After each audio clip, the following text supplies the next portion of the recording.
Welcome to my presentation on Aristotle's principal requirements of tragedy. Okay, Aristotle was a philosopher who lived thousands of years ago, and he made certain observations about the nature of drama and why it affected audiences of his day so profoundly. And he specifically had theories that revolved around tragedy and why people were so compelled um, to watch tragedy and why it had such a profound impact on the people who saw it. So he came up with 6 points that he felt made tragedy effective. The first is the imitation of a universal action which is applicable to the lives of all men and does not merely pertain to the existence of one particular isolated individual. And what that means is Aristotle believed that a tragedy had to deal with issues that were relevant to all people. The play had to have a universal appeal. Romeo and Juliet deals with those kinds of issues. Love, death, youth, violence are issues that everyone experiences at some point in his or her life. This is why the play has been performed in almost every language and every country. So this play and all great tragedies have a universal appeal. They go to the heart of what it means to be a human being. Point number 2, a tragedy had to have a dramatic, not narrative plot that is one serious, complete, unified, and of a certain magnitude. And what that means is, for Aristotle, the story had to be in the form of a play. A tragedy had to be acted out before the people, not just written in a book. The plot had to be built around life and death issues. The plot had to be of substance and of enough length that all the conflicts could be revealed and dealt with. Romeo and Juliet fit these standards because it is a play, a dramatic work, a serious play. The lives and the safety of the characters are always at risk. Both Romeo and Juliet are fully committed to their love, enough to put their lives on the line for what they believe. The play is written in 5 acts, considered a complete form in Shakespeare's day. The end of the play has resolved the conflicts established at the beginning of the play. The two families that hated each other come together after the death of their 2 children. Point number 3, a tragic hero had to be of high moral character, whose downfall by the virtue of his tragic flaw results in a catharsis which is dependent upon the arousal of pity and fear. And what that means is Aristotle believed that a tragic hero had to be someone who was born well off in this society. He had to be someone such as a king, someone related to royalty, such as Romeo and Juliet in our case, or someone of great virtue, meaning goodness, such as a priest or other religious figure. He couldn't be just Joe Schmo from off the street or some homeless guy. He had to be someone who had a lot to lose in his life. This person begins the story by being admired by everyone around him. Quite often his enemies even respect him. By the end of the play, he has fallen so severely that he is respected by no one and dies.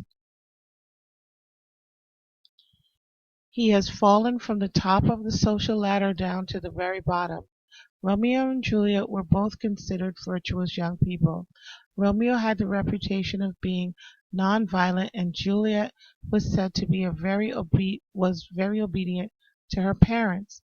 As the play goes on, this changes. At one point, Juliet's parents abandoned her for not wanting to marry Paris, and Romeo is banished from the town for killing Tybalt.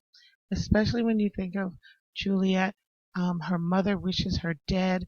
Her father says he's going to cast her out in the street and refers to her as a whore. So they've fallen very far from what we knew of them in Act 1. The fourth point is a complex plot involving conflict expressed through peripeteia, which is reversal of circumstances, and anagnorisis, which is the recognition of one's fate. Romeo and Juliet meet, fall in love, and marry. Up to this point, everything is going fine. Even though we know their families hate each other, the young people seem to be on their way to overcoming this problem. For a moment, we have hope. And I added this because a tragedy is not going to work if we feel from the beginning there is no hope. The author has to suck us into that plot and make us think somewhere deep in our subconscious that these people could possibly overcome their obstacles. If we never feel that, we're never going to experience the tragedy at the end. However, Romeo leaves the church and Juliet and goes out to meet his friends in the town square. There he encounters Tybalt and a fight ensues. Mercutio is killed and Romeo kills Tybalt to revenge Mercutio's death. This is reversal of fortune. From this point on, everything changes for the worse. Romeo is banished and Juliet must marry Paris. The recognition occurs when Romeo realizes that fate has done him in. He says immediately after killing Tybalt, "Oh, I am Fortune's fool," meaning that he has fallen into the hands of fate. He has been manipulated into doing something he did not want to do. The fifth point is with character considered as secondary to plot. Aristotle believed that the plot of the play was king. No matter how much we love the two main characters of the play, they are going to die. Once the chain of events is set in motion, the main characters must follow the sequence of events to its logical end. In tragedy, this can only be death. And the final point is, and the action expressed in language with pleasurable accessories, either prose or poetry. And what that means is Aristotle is saying that the tragedy is written in the most beautiful language of the culture. Shakespeare's Romeo and Juliet is written primarily in poetry. Remember, the Elizabethans believed that poetry was the highest form of literature. The prologues of Act 1 and 2 are sonnets, and the passage where Romeo and Juliet first meets starts with a sonnet.